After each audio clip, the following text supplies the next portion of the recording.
I did quite a classic route into development, which was English degree, qualified for nothing, and then started reading for film companies, so reading scripts, and this was, I guess, sort of 15 years ago when you could actually get paid to read scripts for film companies. They were all doing it, about 3 of them are doing it now. And finally got a job working for a guy called Christian Colston, who was setting up a kind of start-up company, which was a film company within a big TV company. The TV company did Who Wants to Be a Millionaire. They put some money into film. And most companies like that fold very quickly because they put a little bit of development money in and then no one ever does anything and they just die. But this company had a guy called Paul Smith, not the clothes designer, who was just very ballsy, and he fully financed a film called Dirty Pretty Things, which he then sold to Miramax a week into the shoot. Really enjoyed it, had a great success, so decided to really go for it. And I was there with Christian for 10 years, first at Cellular Films and then a company called Cloud 8 Films. And in that time, I mainly ran development, and then I ended up producing 2 films while I was there. So I worked across a whole bunch of films, like The Descent and Slumdog Millionaire and Centurion, and quite a range of projects. And then I left about 4 years ago and set up my own company to produce. Produced our first film last year, which was called War Book, which opened the Rotterdam Film Festival this year. And we're going to do the next film in September, which is set on Jersey. I studied literature. I was interested in literature to start with. Then I did some film workshops, and I got into films, so I started making short films. I was in Oxford at a filmmakers workshop there.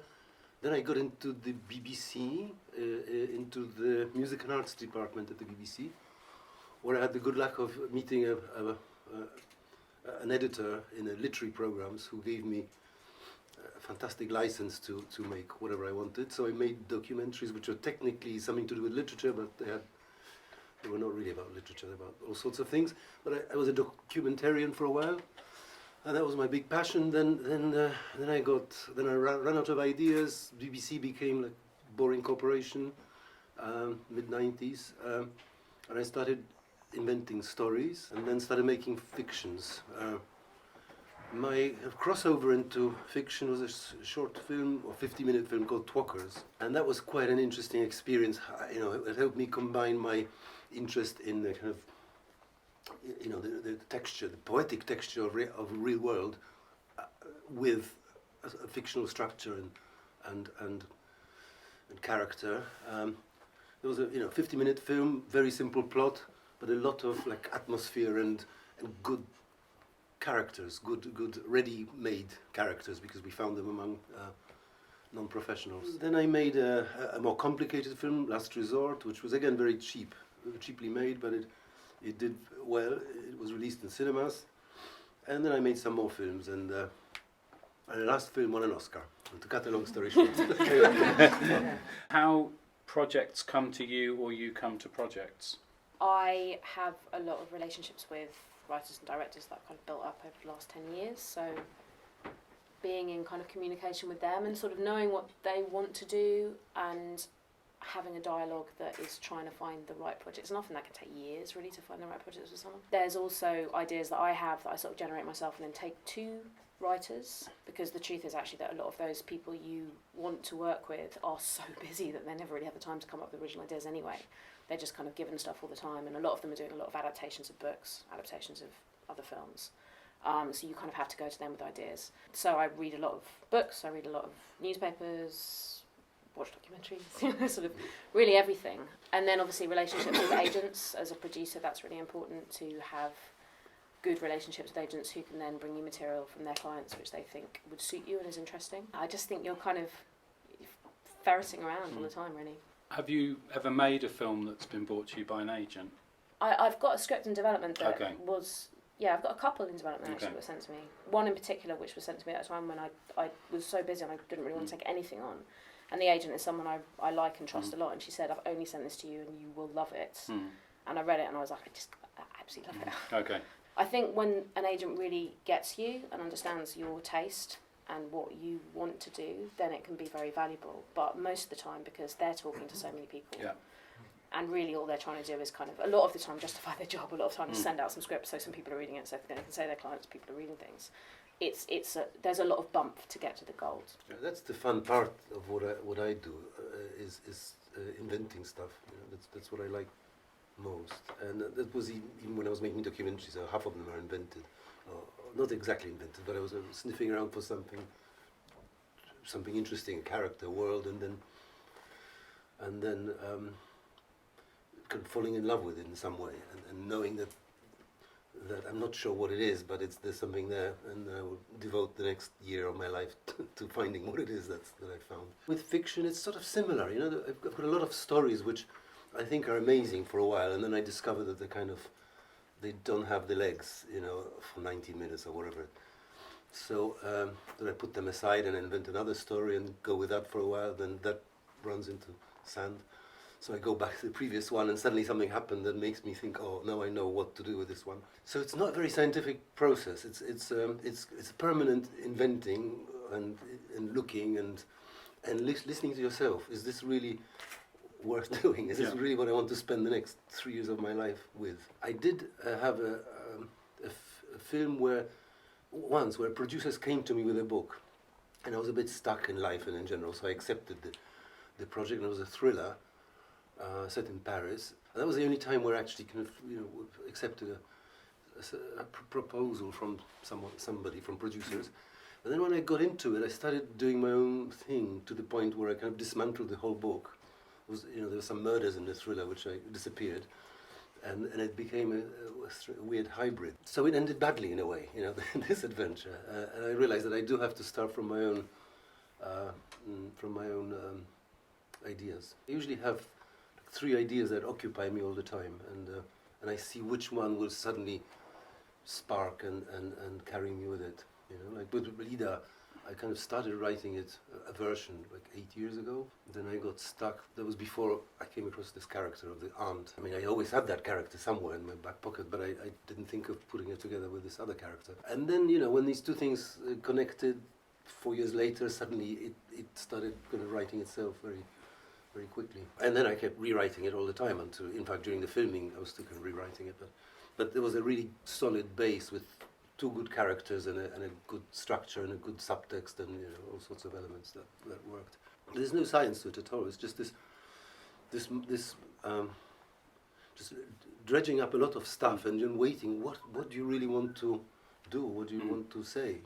And will there be at least 2 interesting characters for me to get into and for actors to have something to do interesting.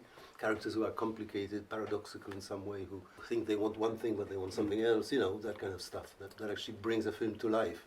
Is there a common ground with where your ideas start? Like, do you start with characters generally, or...? Depends, Sometimes it's a character, sometimes it's like an intellectual idea that then needs to find flesh. And then the flesh is some other characters that are already thought of for another idea, So it's like a primordial soup where there's a lot of things floating in my own past, in books I love, what happened in my life, people I've met, and then you kind of slowly identify what the elements could be for this particular film. But for example, with Ida, it started with an abstract character of this nun who discovers that she's Jewish. It was just kind of inspired by a priest, a Polish priest who discovered he was Jewish. I heard about him long ago, and I thought, what an interesting situation, But it stayed a bit dry for a while, In fact, the first version I kind of wrote was very plotty because I didn't have enough meat on that character, and it wasn't until the character of the aunt occurred to me, who's also inspired by somebody I once met, who was for a totally different film I had in mind. The 2 characters enhanced each other, and they were good for each other. It started, on the one hand, with a slightly intellectual idea, and as all intellectual ideas, it didn't go far. It also was fed by my general obsession with Poland of the 60s, which I always wanted to bring to life somehow, and then the character of the aunt. So it's like a long process where where things that are in your back pocket or in your past somehow cohere. With Last Resort, for example, I don't know whether anyone has seen it, but I always had this story of a mother and son who arrive in Britain, and the mother is a bit chaotic and off her head, and the son is much more sorted and cynical. And I was playing with that idea and couldn't quite make it work. And then I was pursuing a completely different story, looking at seaside resorts, Hastings, Margate, Cromer, just as a photographic project. And then I came across this world of refugees and this kind of melancholy end of the road situation for a lot of people who live there. And I put these two things together, the mother and child and the seaside resort, and suddenly a third thing emerged. The writing is your whole life, you know, all the time. For me, you know, I kind of invent stuff, put it aside, collect photographs, stories, characters, and then when something starts emerging, like the beginning of the story, all that stuff comes back in, you know, if it's relevant. And I very often have like landscapes, which I love, you know, like the Thames estuary. I've got this whole film worked out visually, but I don't have the characters to carry my film. So I'm waiting for something to occur. Can I just ask about the genesis of My Summer of Love? On the one hand, I just abandoned a project about Sylvia Plath and Ted Hughes, and I was really keen on making a film about love in general. And then I came across this book, My Summer of Love, which is a novel written by Helen Cross. And I kind of read it. I didn't think much of it, you know, because it had like 15 characters, and it had miners' strike and all sorts of social realism. But they did have these two girl characters, you know, two good characters somewhere, which felt really alive and complicated and kind of full of possibilities. I was always obsessed with West Yorkshire, you know, I'd done some documentaries there. Twalkers was set there. So I always wanted to kind of make a film there somehow, and suddenly I find these two characters who fit the landscape and this situation. And then into the mix I added the character of the brother, who wasn't in the book. Suddenly these three characters started to cohere really well. So I had three characters with energy, who were complicated, who wanted something from each other in some kind of interesting conflict and a kind of a world. You know, because for me, every film has to have a world that's, you know, that's not reality, but like a slightly parallel reality. So I had these three characters, a landscape, and a kind of three-act structure emerged. You know, because when you have three characters, you can sort of plot your way out of Working trouble. with other people. Advice, best practice, worst case scenarios. I personally like to try and spend quite a lot of time with people before embarking on a project with them, because I like to work with people who are basically sane human beings who won't destroy your life. So I do quite a lot of kind of almost dating people before sort of deciding to work with them. And then everyone's process is totally different. So I think you just have to really be sensitive to that and listen to that. And sometimes, for me as a producer, even though I come from development, sometimes I need to bring on a sort of script editor or someone else because that communication isn't quite working, or there needs to be a third party, or there needs to be some other force in the room. Yeah. Some sort of counsellor. Some sort of, yeah, or just an extra kind of energy to break up a process that can become a bit stuck or tricky. It's like having a relationship with anyone. You try things out and some don't work, and eventually you hopefully find a way of communicating which is good. And sometimes you do need to put it to one side and say, look, this just isn't working at the moment, let's come back to it. And sometimes you do come back to it, and sometimes you walk away and you go. People respond to different things. Some people respond to reams and reams of written notes, and some people respond to going for a walk in the park and having a chat, and couldn't read any written notes without throwing their chair across the room in rage. So I think you just really need to figure out what that process is, and I think it's different for every, I think it's different every time. Is there a separation of powers in the writing and directing for you, or is it the same thing?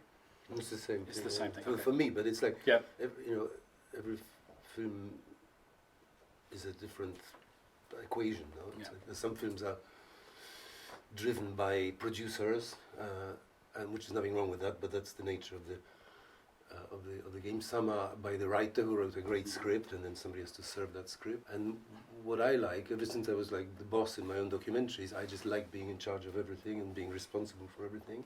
And if I have collaborators, it's still I who invent. And I like to have collaborators, not just co-writer but also like a cameraman, production designers who I bounce off with. But for me, they're equally important, you know, all these collaborators. In my tradition, you know, it's films where the director is responsible for everything, and it's his or her world, you know, and so of course it's horrible to be stuck in a room on your own and having to write a script and go crazy. It's much better to have somebody to bounce off ideas. But because in Anglo-Saxon countries, especially in Britain, you know, this whole thing is, you know, the screenwriters tend to be playwrights who are just hired in to write screenplays, who have no track with cinema, really, and they're just kind of hired in by producers because somebody's got to generate these pages now.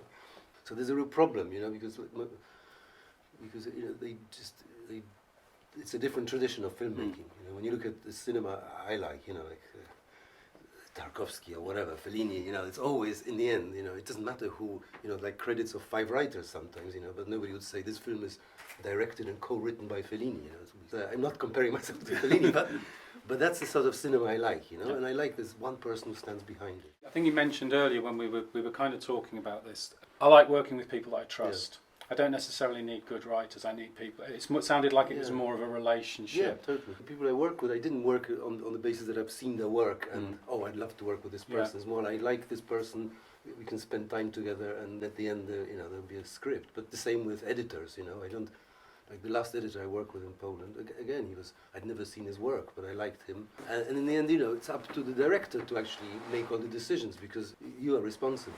You can't say, the editor just did something, or my writer, wrote the wrong script. The idea of director is the person who is responsible for every decision, which makes me totally impossible in Hollywood, and therefore I will not go there. I know a little bit about your process, which I find absolutely fascinating. My partner's a documentary filmmaker. He used to be a property journalist when we got together, and then he got into documentaries, and within 3 years I felt he knew much more about story than I did, even though I've been doing script development for 10 years.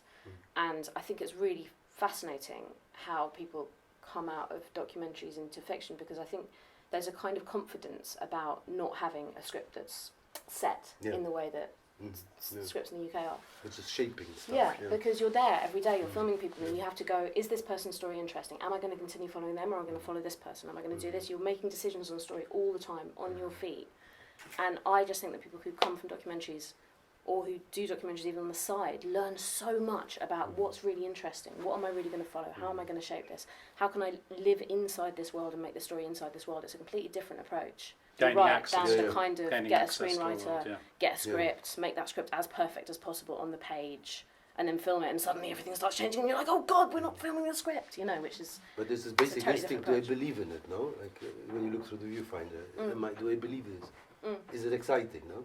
Rather than have I knocked off 3 pages of script today and fulfilled my norm, and this actor was good, that one was less good, but with this approach, you just kind of think, do I like this, all the time?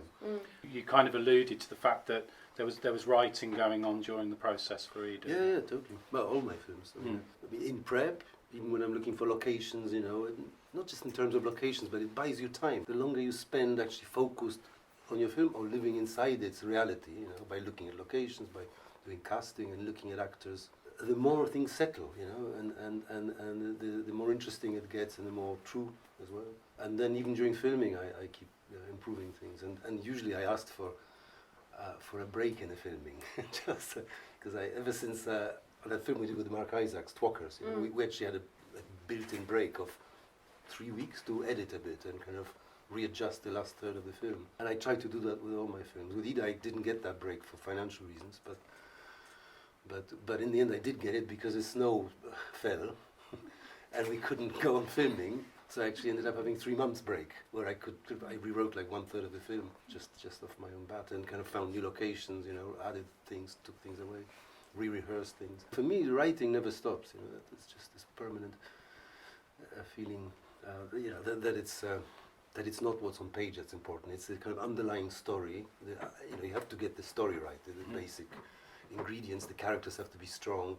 The turning points have to be clear. But then when you write this script for producers and financiers, you kind of know that half of it is pretty weak, and you just kind of leave it there because people who read don't notice that it's weak. But you as a director, you already know this is not great. I've got to do something about this. You leave yourself the freedom, if you can, to shoot these not very good scenes a bit later, so already while you're shooting the stronger scenes, you kind of rewrite the weaker scenes. But it's a very dangerous and unusual way of working, and I think you have to have built up to that. And it's very specific to me, and I think... It's about really understanding your story. I think, I think that is a universal thing, is that a lot of the time when people talk about scripts, they talk about the surface of the script. They're talking about, what's the dialogue like, or, and they're not really talking about what's actually what's at the heart of the story. If you understand what's at the heart of the story and you build everything out from that. I mean, my favourite film of the last year is the Lego Movie, because the Lego Movie is literally, you start with this and then they build everything out from that core idea. Everything is perfectly built around one core idea. It's there. Like you couldn't get that film wrong once you've got that.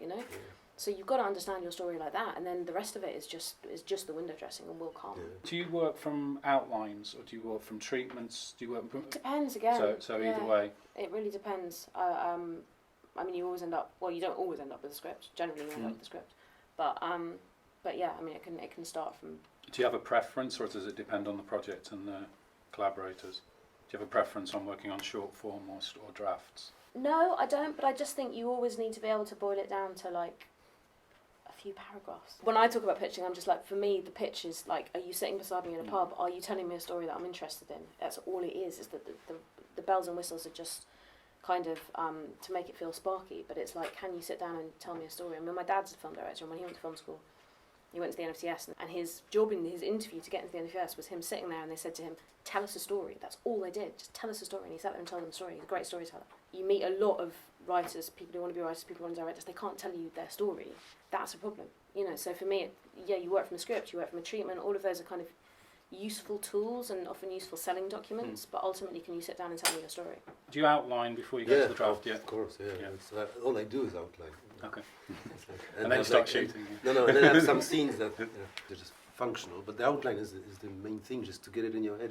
Does it have enough stuff? You know, does it have enough life? And the big challenge is how to tell a story without bad scenes. You know, without expositional scenes. You know, without dialogue that just feeds information. You know, that's like it's like building a cathedral without nails. You know, how do you make something that feels organic and when you don't feel the manipulation? Very often you can't achieve that on paper. You know, that's where my process helps. You know, that I kind of just halfway through doing it, I kind of know, okay, well, I can actually get from there to there without this stupid scene where somebody has to explain something, which deflates the whole cinema. You know, immediately the whole, the energy goes out when you hear that people are just dispensing information. I want the film to feel, if possible, as if it just kind of happened. You know, and you forget that there is some writing behind it. And is that similar with the kind of structural ideas of turning points and things like that? They have to feel like natural. You know, you have to feel like you haven't quite.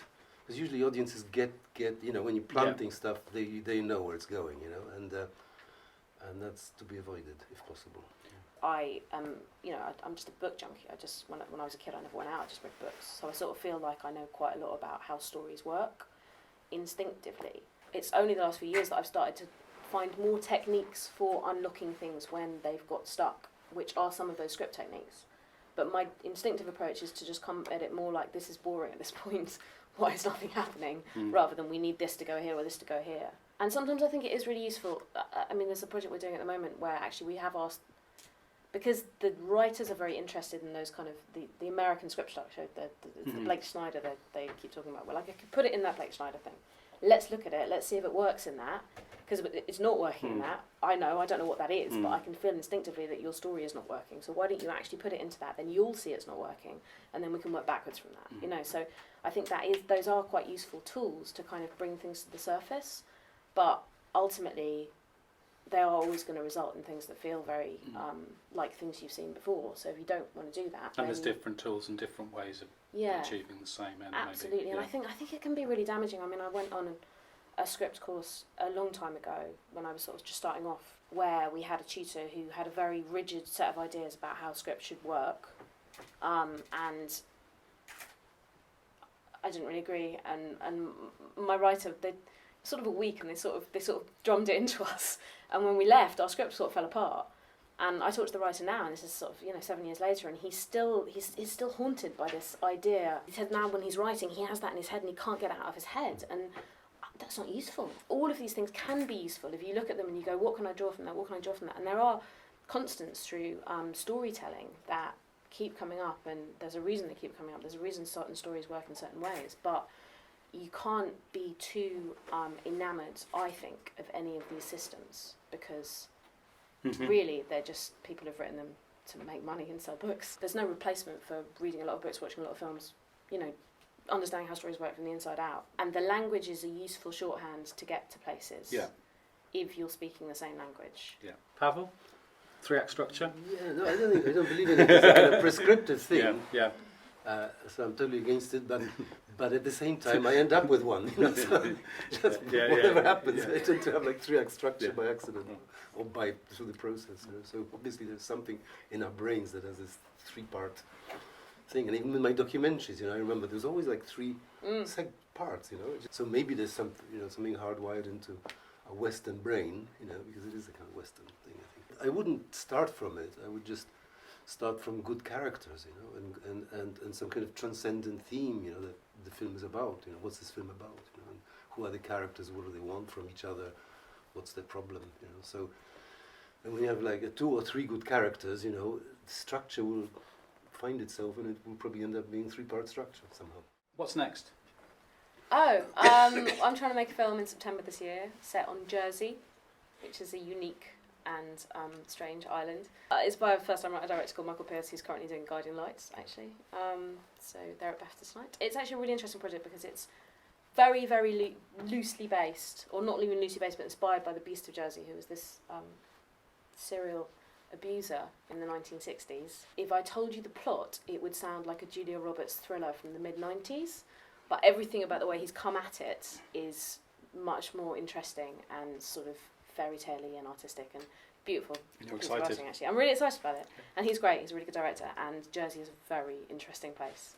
So hopefully we'll be doing that in September.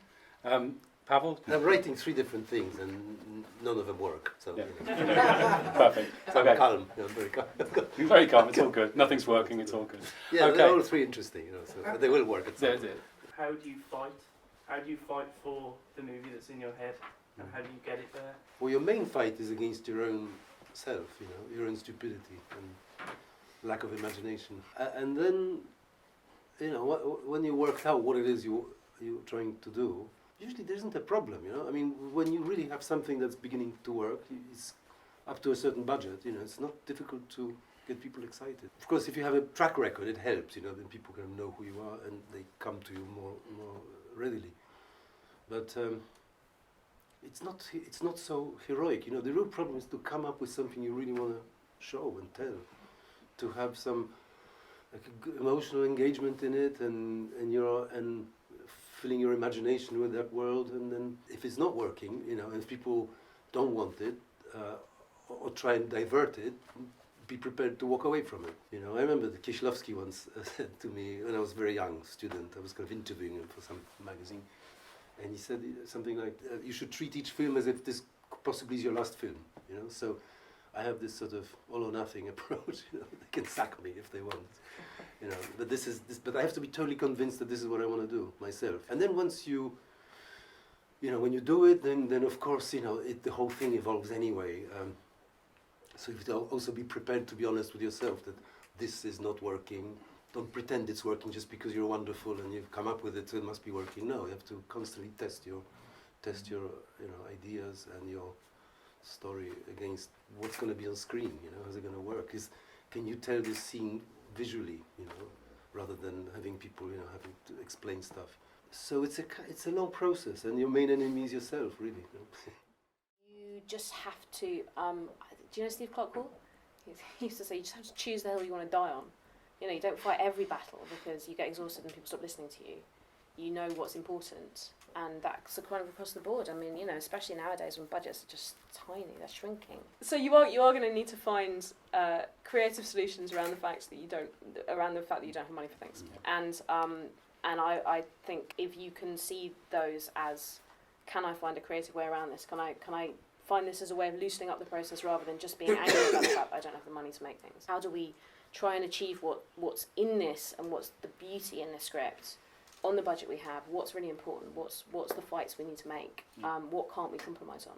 And again, that comes back to really knowing what your story is. You know, what's the really important thing? I mean, for our director, it's very important to shoot on Jersey because those landscapes hold a kind of power for him. Jersey has no tax credit. That's like 25% of our budget gone. No financier is going to be happy with that. So we need to make the decision, is that the hill we die on? We're going to have to lose other stuff if we want to shoot on Jersey. We're going to probably have to shoot with an absolutely minuscule crew. Do we want to do that? If we want to do that, great. That's our creative decision, and we make that work, and we make that for the benefit of the film. But you need to know what is the really important thing, why is it the really important thing? Okay. You know, so that's about understanding the story again. Paweł, if you talk a little bit about your casting process, how you find your actors. For Ivana, how you have to sometimes protect the actors, and there's always that question of commerce and whether or not you can keep the actors you want in certain situations. Just look for a long time until you find. It's totally intuitive, you know, there's no science to it, and don't trust casting directors because they think they're great artists, and they usually go to theatres and that's where they look for actors. just to spend a lot of time looking, film people or get people to film people, or casting director and their assistants, get everybody on tape, and then you just kind of react. Then you meet the Have you people. ever had to fight to keep an actor? Say there's a bigger actor that. No, but then I make small budget films, so there's Yeah. no pressure. I don't need like big name actors to finance my films. So, no. But it's all about, it's totally intuitive. It's like, so do you like this person? Do they hold some mystery? Do you find them sexy? All these things, everything together ideally. So yeah, there's no science at all. And to be open-minded and not to think in terms of like the actress who plays the aunt. She's a very good actress, but she was on some TV series, and people were saying to me, she's a TV series actress. And I haven't seen the TV series, I don't care, I thought she was amazing. So I had no problems, you just go and look at people with no prejudice, because sometimes you can find, you might find actors anywhere. And I like, how Fassbinder casts his films very often, from his bunch of friends. But once or twice he cast like really familiar actress from a soap opera, and then she became a Fassbinder character. It's about being kind of naive and honestly responding to people, whether they're off the street. And just the very fact that they're off the street is not interesting, but if they're expressive in some way and will be interesting for 90 minutes. So you're just totally intuitive. Ivana? When I was working at Celador, there were a couple of incidents where we had to get cast.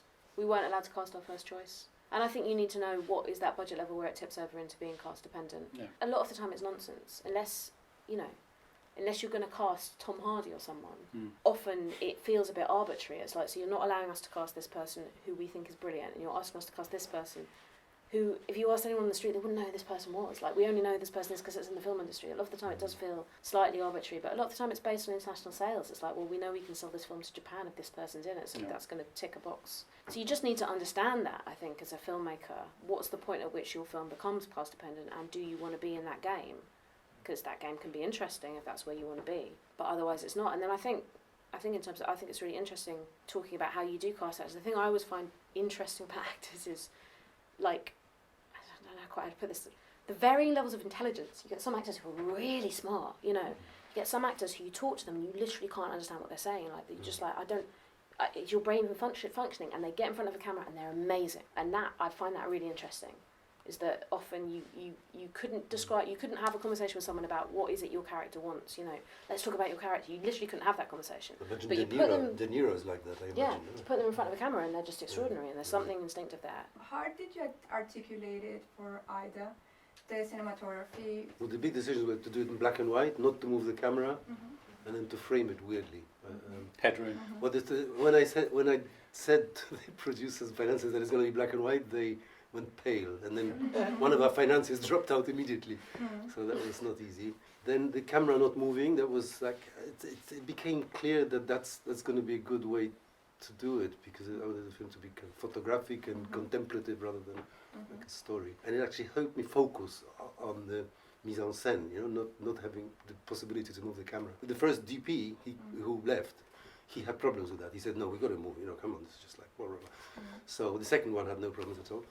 And then framing it strangely, by then, the financiers have lost all hope anyway. So it's just how to make it interesting and punchy and give it some kind of, like a mysterious quality, that some kind of feeling of some other world, some other presence. But it was all intuitive again, that what feels right. It wasn't like I want to make a film in black and white immediately. It was what's right, and it was partly because it's set in that period, but also how to make that world a bit abstract, so it doesn't feel like trying to replicate reality, but more like distill from it somehow. And black and white, not moving camera, framing things out, or framing things in a certain way, immediately lifted it beyond the just kind of storytelling film. My question is really about where you feel that your intuition kind of clicks. I think it's a challenge, actually. I think working in script development is a challenge because you simultaneously have to believe in your instincts, and you have to also know that you could be completely wrong. Have you ever been to any of these pitching panels things? You've got 5 people on a panel and someone pitches, and I've been sitting on those panels before, and I might completely disagree with someone sitting three chairs down from me who has years of experience in the industry, and so I feel like I simultaneously have to hold two positions, which is absolute confidence in what I think about a story and a script, and then absolute confidence that I might be completely wrong, and that might be on the screen in 5 years' time and be brilliant, and I'll be sitting there going, why didn't I understand that, you know? Why didn't I see that? I think in a way all of those kind of script writing techniques and the books and all that kind of stuff is a way for people to put a buffer in between those 2 points. If they go, okay, well I can go back to the fact that, you know, it needs to fit into this, or it needs to have this and this and this, and therefore I don't need to question myself and I don't need to be too egotistical about it. But I just don't think that's really ever going to help you. I think you have to coexist in those 2 points of I'm absolutely certain I'm right and I could be completely wrong. You know, and therefore you have to work with people who have that confidence. Yes, I subscribe totally. what she said. Yeah, okay. I mean, it is interesting. I totally know what you mean about this, the British kind of playwright thing. But at the same time, the thing I think playwrights have that a lot of young filmmakers, writer-directors don't have. What playwrights have is, because they've been through a lot of those new writing things, and because they've had their plays performed to audiences, they've seen their plays come alive, they've seen people reacting to them, they live their writing. They can fight their corner in a room. So if you come to them and you say, I totally don't get this, I think this character doesn't need to be in the story, they're like, no, this character absolutely needs to be in the story because of this, and this, you know. They can fight their corner, and I often find with people who have been making films and haven't had those films seen by people, haven't been engaged in seeing their films come to life for an audience, and haven't had their storytelling challenged in any kind of forum, that they can't really fight their corner in the same way. And that's the problem. They find the corner and they win, and theatre is a totally different language, just completely different. And it's one of the banes of British cinema, you know, if I can be so arrogant, that there's just, it's like film theatre, a lot of it, you know, and it's not cinema. And I'm not being snobbish. I mean, for me, it's just like, you know, it has no life. You know, it's all about dialogue and, you know, and people's, you know, actors' moments. But there's no sense of world, space, poetry. You know, I feel British cinema, most of it, not all, of course, incredibly hamstrung by the dramatic traditions, you know, and the reliance on stage writers. And obviously they're the strongest because they can fight their corner, you know, and producers like them because they produce the goods, you know, and the script, which then results, is called property. You know? So I have this property, and it's basically some kind of industrial logic, you know, that these guys just produce pages, then you hire some director to direct them. But you've worked with playwrights. I mean, Rebecca. I know, but it was but she was like you know, it was like a partner in my crime, you know. And it was like, so to speak, you know. So but I wouldn't say, oh, Rebecca, write this. You know, it was more like, you know, being in the room for a while, but there wasn't yet the script. You know, it was just to get, you know, I don't know, 64 pages we generated in the end. But I didn't say, you know, Rebecca, I love your drama. You know, let's get some of that Rebecca feeling into my. No, it wasn't that. It was more like, let's work together on something that's a film. This would be an interesting debate, but we've run out of time. So I'm going to finish it on criminal partners in crime as a good kind of... But I was waiting for a positive line to jump in on, and partners in crime is I think that's where we're going to get in this So thanks very much, guys.